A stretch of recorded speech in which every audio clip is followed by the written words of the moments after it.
देखिए, we are in the final leg of the partnership act, so we need to do rights of partners on dissolution. के dissolution होने पे partners के क्या क्या rights होते हैं, और सेकंड टॉपिक है liability of partners on dissolution. ठीक है, तो अपने को rights of partners on dissolution and liability of partners upon dissolution ये करना है। ठीक है, तो देखिए राइट्स ऑफ पार्टनर्स में क्या क्या आता है कि जब फर्म खत्म हो रही है या डिसोल्यूशन हो रहा है, तो right to have the debts of the firm and personal debts paid of.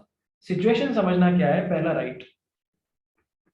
Sir ये पार्टनरशिप फर्म है 1932 वाली। This is the partnership firm of 1932 in which there are Mr. A, B, C and D। ठीक है, अभी कुछ ऐसा हो रहा है कि फर्म खत्म हो रही है। ठीक है, तो अब सर इस फर्म के जो भी डेट्स हैं उनके लिए पार्टनर्स की कैसी रेस्पॉन्सिबिलिटी होती है।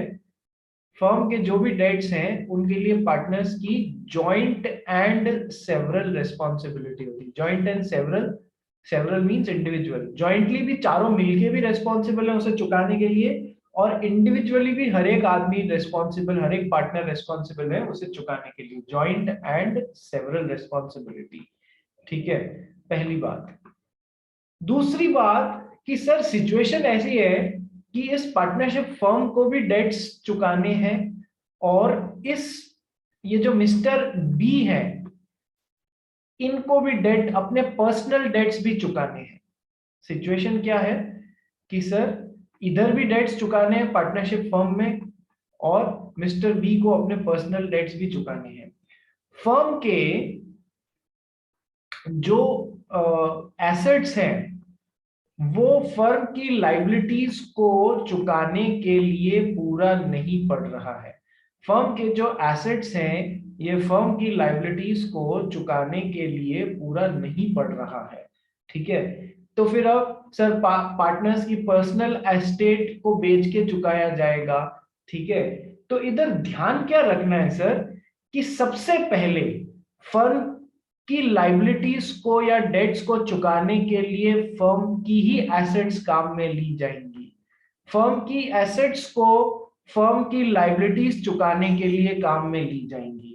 और यदि कोई एसेट्स बच जाती हैं, that means there are surplus assets, that means there is surplus assets, तो फिर उस सरप्लस को काम में लिया जाएगा। मान लो बी को अपने पर्सनल डेट्स भी चुकाने, तब वो सरप्लस होगा तो यहां पर ये मांग सकता है उसको अपने डेट्स चुकाने के लिए, क्योंकि इसमें हिस्सेदार है तो तब अपनी हिस्से की प्रॉपर्टी मांग सकता है अपने डेट्स चुकाने को। थर्ड सिचुएशन, सर 1932 वाली फर्म है, इसकी एसेट्स को इसी की लाइबिलिटीज चुकाने के लिए पहले काम में लिया जाएगा, और सरप्लस होती है तो फिर पार्टनर्स की लाइबिलिटीज चुकाने में काम लिया जाएगा।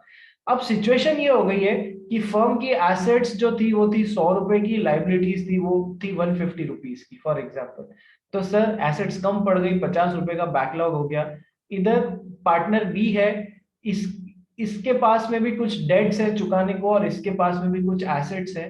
तो पहले पार्टनर की एसेट्स जो है वो इसके पर्सनल डेट्स को चुकाने में काम ली जाएगी, और फिर कुछ बचेगा तो फिर वो फर्म की लाइबिलिटी चुकाने के लिए काम लिया जाएगा। यानी जो रूल अपन लेफ्ट साइड में लगा रहे थे ना फर्म के केस में, वही रूल राइट साइड में पार्टनर के केस में लगाना है कि फर्म की एसेट्स को पहले फर्म की लाइबिलिटीज चुकाने के लिए काम लिया जाएगा, सरप्लस है तो पार्टनर्स उसमें से अपना अधिकार मांग सकते हैं। और पहले यही रूल कि पार्टनर की पर्सनल एसेट्स है वो पहले पार्टनर के पर्सनल लोन्स चुकाने में काम लिया जाएगा, उसके बाद में कुछ बचता है तो यहां पर उस बची हुई एसेट्स को लाइबिलिटीज चुकाने के लिए फर्म में डिमांड किया जा सकता है, क्योंकि अनलिमिटेड लाइबिलिटी है पार्टनर की। तो क्या ये बात समझ में आई आपको? बोलिए हाँ या ना। क्या ये बात जो मैं समझा रहा था वो आपको समझ में आई सभी लोगों को? Yes sir. कोई ऐसा है जिसको नहीं समझ में आई हो तो वापस समझाऊं एक बार? नोबडी। चलिए, तो अपन पढ़ते हैं अब इसको। पहला right of the partner upon dissolution, right to have the debts of the firm and personal debt paid off. कैसे होगा ये मैंने आपको समझाया। Nikunj, can you read? Is your throat all right? Yes, sir. Where where there are joint debts due from the firm and also separate debts due from any partner, the property of the firm shall be applied in the first instance in payment of the debts of the firm, and if there is any surplus, then the share of each partner shall be applied in payment of his debt or paid to him. Similarly, the private property of any partner shall be applied first in the payment of his private debts and the surplus, if any, in the payments of the debts of the firm, if any. मतलब जिस bucket की asset है वो उसी bucket की liability को पहले चुकाया जाएगा। पहले पार्टनर डिमांड नहीं कर सकता पार्टनरशिप की बकेट से, या पहले पार्टनरशिप डिमांड नहीं कर सकती कि पहले हमारे लोन चुकाओ फिर अपने पर्सनल चुकाना। तो जिस बकेट का डेट है उस बकेट की एसेट्स को पहले खुद की बकेट का डेट्स चुकाने में काम लिया जाएगा। ठीक है। Second right of the partner, right to claim return of premium that is goodwill on premature dissolution। देखो कई बार क्या होता है, एक पार्टनरशिप होती है फिक्स्ड टर्म के लिए। फॉर एग्जांपल एक पार्टनरशिप है जो 10 साल के लिए बनी है।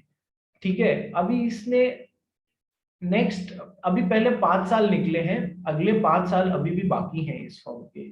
लेकिन इन 5 सालों में इस फर्म ने इतना अच्छा धंधा खड़ा कर लिया पार्टनरशिप फर्म ने कि इसमें लोग अंदर पार्टनर बनने के लिए प्रीमियम देने को तैयार है। जितना एक पार्टनर को देना चाहिए उससे बहुत ज्यादा प्रीमियम गुडविल देने को तैयार है। ठीक है। अब हुआ क्या, देखो कि वो प्रीमियम क्यों दे रहा है, क्योंकि उसको अपेक्षा है, जो भी प्रीमियम देके पार्टनरशिप फर्म में अंदर पार्टनर बन रहा है उसको ये अपेक्षा है कि फर्म अगले 5 साल भी चलेगी। तो इस 5 सालों में मैं प्रीमियम भी रिकवर कर लूंगा, प्रॉफिट्स भी आ जाएंगे, मतलब मैं प्रॉफिट मतलब कुल मिला के मैं अच्छी प्रॉफिट्स में रहने वाला हूँ। ठीक है। लेकिन बीच में ही फर्म को बंद कर दिया जाता है 7वें साल में। फर्म चालू हुए 5 साल हुए थे, ये अंदर घुसा 7वें साल में फर्म को बंद कर दिया गया। ठीक है। यानी इसने जो प्रीमियम दिया था 5 साल का, उसमें से 3 साल का इसको प्रीमियम का नुकसान हो गया। तो सर ये जो इसने प्रीमियम दिया है ना, इसको प्रोपोर्शनेटली वापस डिमांड कर सकता है। यानी कि 5 से 7 2 साल तो इसने उस प्रीमियम का मजा ले लिया, बचे हुए 3 साल के लिए ये जो इसने प्रीमियम दिया है प्रोपोर्शनेटली उसको वापस डिमांड कर सकता है। लेकिन कई रीजंस हो जाते हैं कि यदि इस रीजन से ये फर्म जो कि फिक्स्ड ड्यूरेशन की फर्म थी ये खत्म हो गई तो आप प्रीमियम डिमांड नहीं कर सकते। There are around some reasons, 2 और 3, I think there are 2 reasons, या ज्यादा भी हो सकते हैं, अभी देखते हैं अपन, जहां पर उन रीजन से यदि फिक्स्ड ड्यूरेशन वाली पार्टनरशिप फर्म बंद हो रही है तो फिर ये अपना जो प्रोपोर्शनेट प्रीमियम है ये वापस नहीं मांग सकता। आइए देखते हैं, पढ़ते हैं इसको। निकुंज। Right to claim return of premium, goodwill, or on premature dissolution, where a partner has paid a premium or goodwill on entering into partnership for a fixed term, and the firm is dissolved before the expiration of that term, he shall be entitled to repayment of the premium or of any as may be reasonable, और of amount as may be reasonable, जो भी reasonable amount है वो वापस लेने का हकदार होगा। The amount of refund of premium will depend upon 2 things. कितना रिफंड मिलेगा प्रीमियम का, ये 2 बातों पे डिपेंड करेगा। पहली बात क्या है कि sir the terms upon which he became the partner in the firm, कि किन टर्म्स पे वो फर्म के अंदर पार्टनर बना है, पहले इस बात पर डिपेंड करेगा। दूसरा, the length of time during which he was a partner in the firm, मतलब अगले 5 साल के लिए उसने प्रीमियम भरा था, 2 साल तो ये पार्टनर रह गया। ठीक है। और फिर फर्म बंद हो रही है, तो सर जितने टाइम के लिए ये अंदर रहा और जिन टर्म्स एंड कंडीशंस पे ये अंदर घुसा, इन 2 बातों पे डिपेंड करेगा कि उसको कितना प्रीमियम रिफंड मिलेगा। ठीक है। दूसरा, but in the following cases no refund of premium is allowed on premature dissolution. मैंने कहा था ना 2-3 केसेस ऐसे मिलेंगे जहां पर जिसके कारण यदि ये फिक्स ड्यूरेशन वाली फर्म को पहले खत्म किया जा रहा है तो उसको कोई रिफंड ऑफ प्रीमियम नहीं मिलेगा। फर्स्ट पढ़ भाई। when premature dissolution is due to the death of any partner. अपन ने पढ़ा था ना कि सर पार्टनरशिप एग्रीमेंट साइलेंट है, तो यदि किसी पार्टनर की डेथ हो जाती है तो in that case firm needs to be dissolved. तो यदि किसी पार्टनर की डेथ जो है वो 7वें साल में हो गई, इस कारण ये फर्म डिसॉल्व हो रही है, तो फिर आपको प्रीमियम का रिटर्न नहीं मिलेगा। पहली बात। दूसरा पढ़ भी। The dissolution is mainly due to the misconduct of the partner claiming the return of the premium. अभी क्या हुआ, देवांश नाम का एक आदमी इस पार्टनरशिप फॉर्म में प्रीमियम देके अंदर घुसा, ठीक है, लेकिन देवांश ने इतना मिसकंडक्ट कर दिया कि इसके आदमी के खुद के मिसकंडक्ट के कारण ये पार्टनरशिप फॉर्म को डिसॉल्व किया जा रहा है। इस आदमी की खुद के मिसकंडक्ट के कारण, जिसने प्रीमियम भर के अंदर आया था, उसके खुद के मिसकंडक्ट के कारण ये पार्टनरशिप फॉर्म को डिसॉल्व किया जा रहा है। तो फिर अब ये खुद प्रीमियम वापस, प्रोपोर्शनेट प्रीमियम वापस डिमांड नहीं कर सकता। Third point, The dissolution is in pursuance of any agreement containing no provision for the return of the premium or any part thereof. Sir, agreement में रिटर्न ऑफ प्रीमियम के लिए या उसके कोई हिस्से के रिटर्न करने के लिए कोई प्रोविजन नहीं है। इसका मतलब है आप प्रीमियम को प्रोपोर्शनेटली वापस तब डिमांड कर सकते हो जब इस बारे में आपके एग्रीमेंट में कुछ दिया हो। यदि एग्रीमेंट साइलेंट है तो फिर आप नहीं मांग सकते। The dissolution is in परस्यूएंस of an agreement which is containing no provisions for the return of premium or any part thereof। तो आपके लिए सबक क्या है, जब अंदर घुस रहे हो ना, पहली बात तो ये चेक कर लो कि कोई 80 साल 90 साल का नहीं है जो कि अगले 1-2 साल में टपक जाए। कोशिश करो, आगे तो ईश्वर की इच्छा है, ठीक है।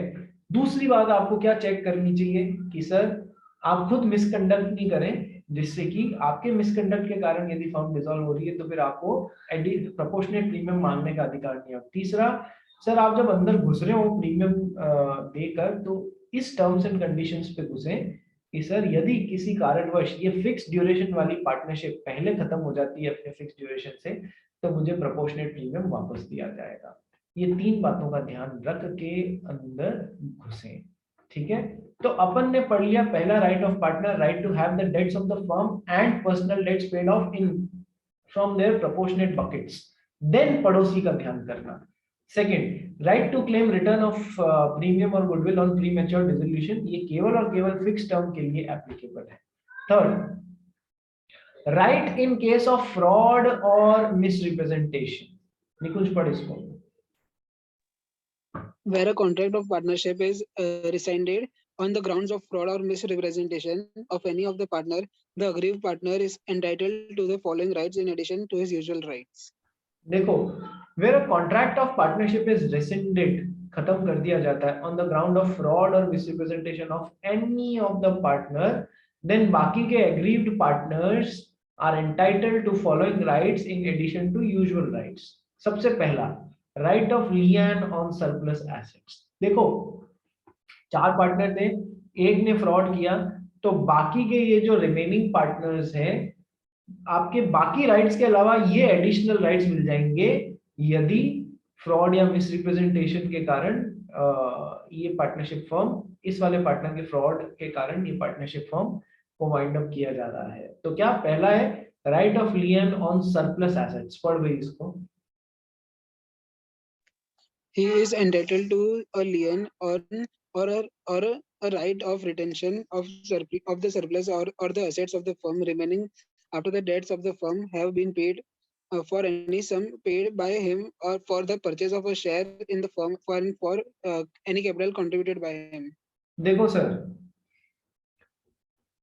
क्या है, ये एक पार्टनर ने फ्रॉड कर दिया, तो सर बाकी के पार्टनर्स को क्या राइट मिलेगा कि फर्म की जितनी भी देनदारियां हैं वो चुकाने के बाद में फर्म में जो भी एसेट्स बच रही हैं उन पे ये बाकी के 3 पार्टनर्स राइट ऑफ लियन एक्सरसाइज कर सकते हैं। Right of लियन is a physical right, जब तक आपके पास में माल है आप उसके ऊपर अपना राइट ऑफ लियन एक्सरसाइज कर सकते हो जो आपको पैसे मिलने हैं उनके लिए। तो बाकी के जो पाक साफ यानी कि जिन्होंने फ्रॉड नहीं किया है वो पार्टनर्स इस पार्टनरशिप की एसेट्स पे राइट ऑफ लियन एक्सरसाइज कर सकते हैं, राइट ऑफ लियन एक्सरसाइज कर सकते हैं, ठीक है। किस हद तक कर सकते हैं कि sir for any sums paid by such a partner for the purchase of share in the firm and for any capital contributed by him, जितनी रुपए की कैपिटल का कंट्रीब्यूशन उसने किया है उतने रुपए के लिए राइट ऑफ लियन, प्लस जितने रुपए में उसने शेयर फर्म में हिस्सेदारी खरीदी है, ठीक है, उतने रुपए के लिए, इन दोनों को मिला के जितना भी रुपया बनता है उसके लिए वो फर्म की प्रॉपर्टी पे राइट ऑफ लियन एक्सरसाइज कर सकता है। कैसी प्रॉपर्टी है? एसेट्स पे सरप्लस एसेट्स का। सर कौन सी सरप्लस?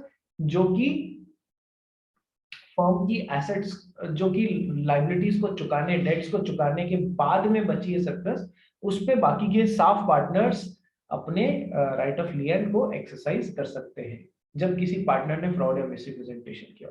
दूसरा है राइट टू सब्रोगेशन। पढ़ भाई। He is also entitled to subrogate to the rights of a creditor of the firm in respect to any payment made by him towards the debts of the firm. देखो, right to subrogation जो है, मान लो इस partnership firm के कोई creditor थे जिनको date चुकाना था, तो सर इस एक पार्टनर ने फ्रॉड किया और दूसरे पार्टनर ने क्या किया, ये डेट्स को चुकाया है। दूसरे पार्टनर ने इन डेट्स को चुकाया है जो पार्टनरशिप फर्म के थे। तो पार्टनरशिप इस मिस्टर ए ने फ्रॉड किया, मिस्टर बी ने वो सारा का सारा क्या किया, डेट्स चुकाया फर्म का। तो सर अब इस जो जितने अमाउंट से डेट्स चुकाया है ना, जो भी राइट क्रेडिटर के पास में थे, वो सारे के सारे राइट्स मिस्टर बी के पास में आ जाएंगे। सब्रोगेशन का मतलब होता है किसी और के जूते में पैर रख देना, किसी और के शूज में पैर डाल देना। किसके शूज में? इस सर क्रेडिटर के शूज में। मान लो इस पार्टनरशिप फर्म ने क्रेडिटर से 10 लाख रुपए का उधार लेते वक्त उनके पास में एक प्रॉपर्टी गिरवी रखवाई थी, ठीक है। तो अब मिस्टर बी ने इस फर्म के बिहाफ पे ये डेट चुकाया है, तो he would step into the shoes of the creditor और सब्रोगेशन से उसको सारे राइट्स मिल जाएंगे जो कि ये क्रेडिटर के थे, यानी कि इस प्रॉपर्टी को बेचने का अधिकार मिल जाएगा यदि उसको अपना पैसा वसूल नहीं होता है, ठीक है। So right of subrogation. Third point, right to be indemnified. Sir जिस भी पार्टनर ने फ्रॉड या मिसरिप्रेजेंटेशन किया है तो उसके लिए पूरी फर्म जिम्मेदार होती है और बाकी के पार्टनर्स भी जिम्मेदार होते हैं। तो सर एक बार तो उनको थर्ड पार्टी के लिए अपनी जिम्मेदारी चुकानी पड़ेगी, जो भी, चाहे वो फ्रॉड में इन्वॉल्व थे या नहीं थे, लेकिन बाद में वो सब इंडेमनिफिकेशन मांगेंगे उस पार्टनर से जिसने फ्रॉड किया है या मिसरिप्रेजेंटेशन किया है। सर समझ में आया कि नहीं आया? बोलो, समझ में आया रे? बोलो हाँ या ना। Yes, sir. ठीक है। Yes, sir. तो sir right of lien on surplus assets, right to subrogation, right to be indemnified. चौथा राइट क्या है? Right to use the name of the firm. पढ़ भी। Where any partner has bought the goodwill of the firm after its dissolution, he shall have a right to use the name of the firm. देखो, जहां पर ये firm dissolve हो रही थी, किसी पार्टनर ने इसकी गुडविल खरीद ली है, इस पूरी फर्म की गुडविल को खरीद लिया है, तो वो फर्म के नाम को डिसोल्यूशन के बाद में भी काम ले सकता है, उसे कोई नहीं रोक सकता, ठीक है। ही शैल, जहां उसने गुडविल खरीदी है after dissolution, he shall have a right to use the name of the firm, ठीक है। तो राइट्स अपॉन डिसोल्यूशन में ये भी है। Next, right to restrain the use of name of the firm. पर इसको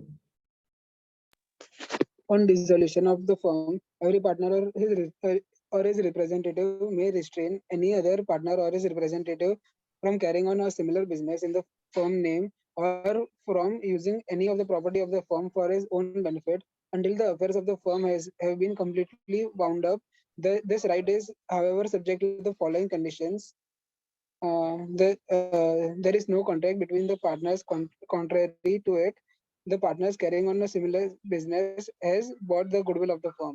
देखो, जब फर्म डिसॉल्व हो रही होती है तो हर पार्टनर या उस पार्टनर के रिप्रेजेंटेटिव, यदि पार्टनर मर गया है तो उस पार्टनर के रिप्रेजेंटेटिव में restrain, that means stop any other partner और his representative from carrying on a similar business in the firm name और from using any of the property of the firm. देखो, फर्म के नाम से क्या हो रहा है, फर्म तो हो रही है डिसॉल्व, फर्म में थे 4 पार्टनर, ठीक है। तो कोई भी पार्टनर दूसरे पार्टनर या इसके लीगल रिप्रेजेंटेटिव्स को रोक सकता है इस फर्म के नाम से धंधा करने से। इस फर्म के नाम से धंधा करने से, from carrying on a similar business, same to same business in the firm's name, क्योंकि फर्म तो डिसॉल्व हो रही है, और from using any of the property of the firm for his own benefit, कि सर एक पार्टनर दूसरे partner को रोक सकता है अपने पर्सनल बेनिफिट के लिए, आप ये फर्म की प्रॉपर्टी काम नहीं लेंगे, until the affairs of the firm have been completely wound up, जब तक कि फर्म के अफेयर्स पूरी तरीके से वाइंड अप नहीं कर दिए जाते हैं। ठीक है, तो सर हर पार्टनर दूसरे पार्टनर को फर्म की प्रॉपर्टी यूज करने से रोक सकता है, फर्म का नाम सिमिलर बिजनेस के लिए यूज करने से रोक सकता है। ठीक है, this right is however subject to following conditions, लेकिन ये वो रोक नहीं सकता following conditions, there is no contract between the partners contrary to it, यानी कि पार्टनर्स के बीच में यदि अदरवाइज कॉन्ट्रैक्ट है कि सर हम यूज ले सकते हैं इस फर्म का नाम, तो फिर वो रोक नहीं सकता। ठीक है, दूसरा, the partner carrying on a similar business has bought the goodwill of the firm, यदि ये जो सिमिलर बिजनेस कर रहा है इसने इस पूरी पार्टनरशिप फर्म की गुडविल खरीदी है, तो फिर वो इस फर्म का नाम ले सकता है काम में। ठीक है, फिर आप उसे एज अ पार्टनर रोक नहीं सकते हो। So these are the 5 rights, these are the 5 rights of partners upon dissolution. क्या क्या? डेट्स, जिसके जिसके पहले उसके खुद की एसेट से चुकाओ, फिर एडिशनल है तो हेल्प करो पार्टनर की या पार्टनरशिप फर्म की। Right to claim return of premium on premature dissolution, right in case of fraud or misrepresentation, right to use the name of the firm, and right to restrain the use of the name of the firm। ठीक है, जिसने goodwill खरीदी है उसको right है firm का नाम काम लेने का, और यदि बेची नहीं गई है तो कोई भी पार्टनर दूसरे पार्टनर को फर्म का नाम काम लेके और सिमिलर बिजनेस करने से रोक सकता है। Now let's come to the next leg, that is the liability of partners on dissolution। liability of partners on dissolution, जब पार्टनरशिप फॉर्म डिसॉल्व हो रही है तो इसके पार्टनर्स की लाइबिलिटी क्या होगी, आइए पढ़ना स्टार्ट करते हैं। फर्स्ट पॉइंट पर वही कुछ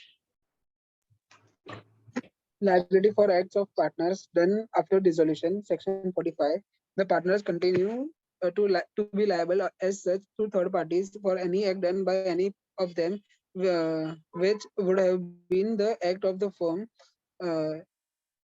if done before dissolution until public notice is given of the dissolution। देखो, पार्टनरशिप फॉर्म डिसॉल्व हो रही है, ठीक है, उसके बाद में पार्टनर्स ने कुछ काम कर दिया है, कुछ एक्ट्स कर दिए हैं, ठीक है, तो सर लाइबिलिटी का क्या होगा, उन कामों के लिए कौन जिम्मेदार? The partners continue to be liable as such to third parties. Sir ये मान लो पार्टनरशिप फॉर्म डिसॉल्व हो रही है, डिसॉल्व होने की प्रोसेस में है, ठीक है, अब इस पार्टनर ने थर्ड पार्टी के साथ में कोई काम, कोई बात, कोई कमिटमेंट करके आ गया फर्म के बिजनेस से रिलेटेड, तो सर सारे पार्टनर्स उससे अभी भी बाइंड होने लग जाएंगे। ठीक है, for any acts done by any of them which would have been the act of the firm if done before dissolution, उसी तरीके से जैसे कि डिसोल्यूशन के पहले होता, जब तक कि डिसोल्यूशन का पब्लिक नोटिस नहीं दिया जाता तब तक। देखो वापस ध्यान से सुनो, सर डिसोल्यूशन प्रोसेस में है और अभी तक, या डिसोल्यूशन हो चुका है, अभी तक पब्लिक नोटिस नहीं दिया गया है डिसोल्यूशन का, कुछ भी बात समझ लो, पब्लिक नोटिस नहीं दिया गया है। पब्लिक नोटिस नहीं दिया गया यानी अभी बाहर किसी को भी पता नहीं कि फर्म डिसॉल्व हो गई है या नहीं हुई है।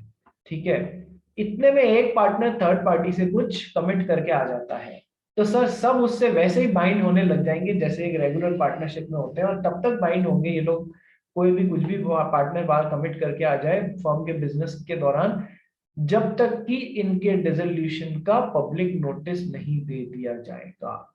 बात समझ में आई? Until public notice is given of the dissolution, तब तक किसी भी पार्टनर के काम के लिए बाकी सारे पार्टनर्स भी बरोबर जिम्मेदार नहीं है। ठीक है,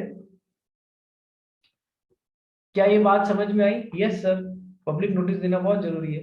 पब्लिक नोटिस में be given by any partner. Sir कोई अकेला पार्टनर भी डिसोल्यूशन का नोटिस दे सकता है। बोले ये लोग तो साले कोई पब्लिक नोटिस भी देने के लिए पैसा नहीं जुटा रहे, कल को काम करते जाएंगे, लाइबिलिटी आती जाएगी, इसलिए अच्छा एडवर्टाइजमेंट का पैसा मैं ही लगा देता हूँ, मैं ही पब्लिक नोटिस दे देता हूँ। तो पब्लिक नोटिस पूरी फर्म मिलकर दे सकती है, कुछ पार्टनर्स अकेले भी दे सकते हैं, एक अकेला पार्टनर भी डिसोल्यूशन का पब्लिक नोटिस दे सकता है। सो फर्स्ट लाइबिलिटी रहेगी for acts of the partners done after dissolution till the time public notice is given. Second liability पढ़ गई, एक मिनट, ये second point पर sir. The estate of a partner who dies or who is adjudged insolvent, who retires from the firm and who is not known to the persons dealing with the firm to be partner is not liable under section 45 for acts done after the date on which the sorry sir Date on which he sir I'm not ceases. able to read. What happened, Nikunj? I'm not able to read sir. Okay, no problem. Date on which he ceases to be a partner. लगता है निकुंज को कोई परेशान कर रहा है. ठीक है सर, सारे पार्टनर्स बाकी के कामों के लिए जिम्मेदार रहेंगे इस अकेले पार्टनर के कामों के लिए, या जो भी कुछ भी करके आ रहा है उसके कामों के लिए बाकी के पार्टनर्स भी तब तक जिम्मेदार रहते हैं जब तक कि पब्लिक नोटिस नहीं दे दिया जाए. लेकिन अब समझने वाली बात है, यदि ये पार्टनरशिप जो है वो फर्म जो है वो डिसॉल्व इसलिए हो रही है किसी पार्टनर की डेथ हो जाने के कारण, ठीक है, तो उस अपन ने पढ़ा है डेथ के बाद के कामों के लिए डेड पार्टनर की प्रॉपर्टी रेस्पॉन्सिबल नहीं रहेगी जो भी काम फर्म में हुए हैं. So the estate of a partner who dies या फिर हु इज एडजस्ट इंसॉल्वेंट, जिसे इंसॉल्वेंट घोषित किया गया और इस कारण फर्म डिसॉल्व हो रही है, और इंसॉल्वेंसी का कोई पब्लिक नोटिस देना जरूरी नहीं होता है. ठीक है, so the estate of a partner who dies who is adjudged as insolvent या फिर who retires from the firm and who is not known to the person dealing with the firm, जो फर्म से retire भी हो रहा है और उस वो है ना स्लीपिंग पार्टनर है एक तरीके का, उसे कोई भी जानता नहीं है. ठीक है, तो इस डेथ वाले आदमी की पार्टनर की, इस इंसॉल्वेंसी वाले पार्टनर की, इस रिटायर्ड पार्टनर की जो स्लीपिंग पार्टनर था सर, उनकी कोई जिम्मेदारी नहीं होगी from the date they ceases to be a partner. जिस डेट से वो इस पार्टनरशिप फर्म से निकल गए हैं उसके बाद में उनकी कोई जिम्मेदारी नहीं होगी. ठीक है, चलिए, तो ये ध्यान रखना बेटा, लायबिलिटी रहेगी बाकी के पार्टनर्स की लेकिन डेथ वाले की नहीं रहेगी, इंसॉल्वेंसी वाले की नहीं रहेगी. इंसॉल्वेंसी के कारण फर्म हो रही है तो फिर इंसॉल्वेंसी का पब्लिक नोटिस देना कोई जरूरी नहीं होता है, तो उसमें भी नहीं रहेगा. देखो कितनी बड़ी बात है ये पार्टनर की डेथ हो गई इसलिए पूरी फर्म डिसॉल्व हो रही है. डेथ का कभी भी पब्लिक नोटिस नहीं दिया जाता है बाबा, इसलिए अब कोई प्रॉब्लम नहीं होगी किसी भी पार्टनर को. ये पार्टनर इंसॉल्वेंट हो रहा है, इंसॉल्वेंसी का भी पब्लिक नोटिस कभी नहीं दिया जाता है और इस कारण ये फर्म डिसॉल्व हो रही है, तो फिर इसके बाद में पार्टनर्स की कोई लायबिलिटी नहीं रहेगी. ठीक है, डेथ इंसॉल्वेंसी के कारण, या फिर कोई पार्टनर रिटायर हो गया है, ठीक है, वो रिटायर्ड पार्टनर की कोई जिम्मेदारी नहीं रहेगी. बाकी जो इस फर्म में अभी तक बने हुए हैं जहां पर पब्लिक नोटिस देना जरूरी था वहां पर नहीं दिया गया, तो फिर भाई बाकी के सारे पार्टनर्स भी हर पार्टनर के काम के लिए बरोबर जिम्मेदार रहेंगे जब तक कि फर्म को खत्म करने का पब्लिक नोटिस नहीं दे दिया जाता. So liability of the partners upon dissolution का पहला point. Second, surrender personal profits earned after dissolution. Surrender personal profits earned after dissolution. ठीक है, जीत पटेल इसको पढ़ना हमारे लिए.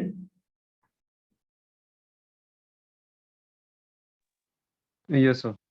Surrender personal profits after dissolution, section 50.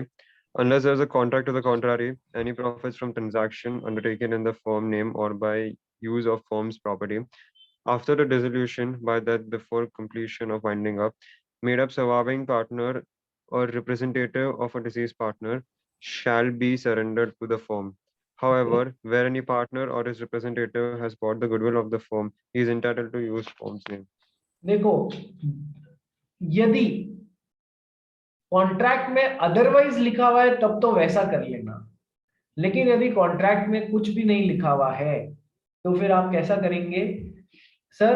Any profits, कोई भी प्रॉफिट्स जो आपने फर्म के नाम पे किए हैं आफ्टर डिसोल्यूशन, ठीक है, फर्म के नाम पे आपने वो प्रॉफिट कमा लिए हैं या ट्रांजैक्शन करके प्रॉफिट कमाए हैं, ठीक है, या फिर फर्म की प्रॉपर्टी को यूज करते हुए आपने कुछ प्रॉफिट कमा लिए हैं, ठीक है, after the dissolution but before completion of winding up, ठीक है, made by the surviving partners और representative of a deceased partner shall be surrendered to the firm. Sir आपने फर्म के नाम को लेके या फर्म की प्रॉपर्टी को लेके कोई भी प्रॉफिट कमाया है, किसी पार्टनर की डेथ हो गई, किसी पार्टनर की डेथ हो गई, इस वजह से पूरी फर्म को वाइंड अप किया जा रहा है, तो फर्म के ट्रांजैक्शन से या फिर कोई पर्सनल प्रॉफिट कमाया या फर्म की प्रॉपर्टी से कोई पर्सनल प्रॉफिट कमाया, फर्म के नाम से कोई पर्सनल प्रॉफिट कमाया, वो सारा का सारा आपको फर्म के अंदर सरेंडर करना रहेगा।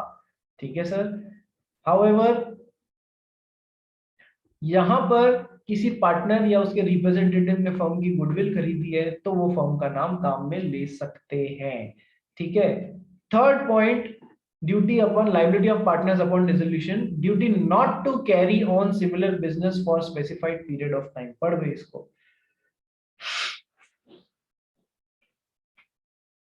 जी Patel. Duty not to carry on similar business. Sorry, sir. Duty not to carry on similar business for specified period of time, section 54. Upon or in anticipation of firm's dissolution, partners may enter into an agreement that some or all of them will not carry on business similar to that of the firm, A, within specified period, or B, within specified local limits.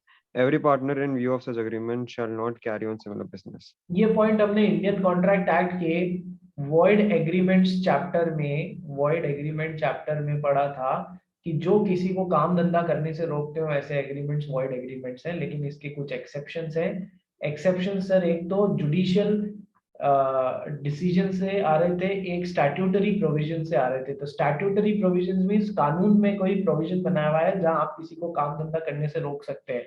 तो partnership act का ये provision अपन ने वहां भी पढ़ा था कि sir जहां पर फर्म डिसॉल्व होने वाली है, ऐसी एंटिसिपेशन है, ऐसी आशा है, तो पार्टनर्स एक दूसरे के साथ में एग्रीमेंट बना सकते हैं कि कोई भी फर्म के सिमिलर बिजनेस चालू नहीं करेगा within a specified period और within specified local limits. Reasonable restrictions के साथ में पार्टनर्स को रोक सकते हैं सिमिलर बिजनेस करने के लिए। ठीक है। सो ये वैलिड रेस्ट्रिक्शन है, this is not a void agreement. ठीक है, ये अपन ने इंडियन कॉन्ट्रैक्ट एक्ट के वॉइड एग्रीमेंट वाले चैप्टर में पढ़ा था। तो रोका जा सकता है, पार्टनर्स सारे आपस में मिलके एक दूसरे को रोक सकते हैं कि आप फर्म से सिमिलर बिजनेस रीजनेबल रेस्ट्रिक्शंस के साथ में कैरी ऑन नहीं करोगे। ठीक है। नेक्स्ट जीत।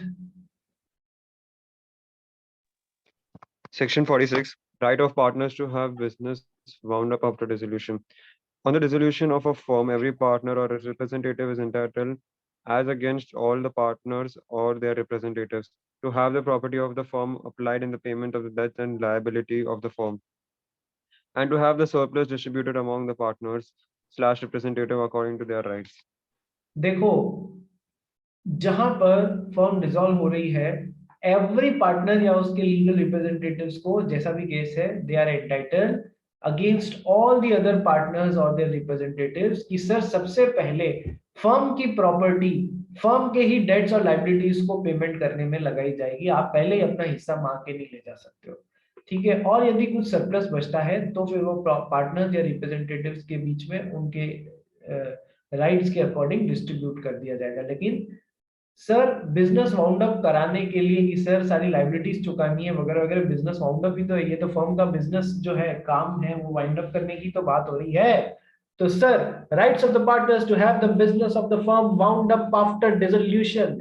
सर बिल्कुल, पहले फर्म की एसेट्स, फर्म की लाइबिलिटीज चुकाने में काम आएंगी, फिर आप अपना हिस्सा मांगना, पहले ही मत कूद जाओ हमें हमारा हिस्सा दे दो। ठीक है। Application of property towards firm's and personal debts. देखो ये अपन पढ़ चुके हैं, ऊपर दो हिस्सों में पढ़ा था ना। फर्म की प्रॉपर्टी पहले फर्म की लाइबिलिटीज को चुकाने में काम आएगी, सरप्लस है तो पार्टनर्स को दिया जाएगा। और पार्टनर की प्रॉपर्टी पहले पार्टनर के डेट्स को चुकाने में काम ली जाएगी, और यदि सरप्लस है तो उसको काम ले सकते हैं फर्म में यदि एसेट्स कम पड़ गई है वहां पर। ये अपन ऑलरेडी पढ़ चुके हैं, क्या है सेक्शन 46 और 49। ठीक है सर। आओ एक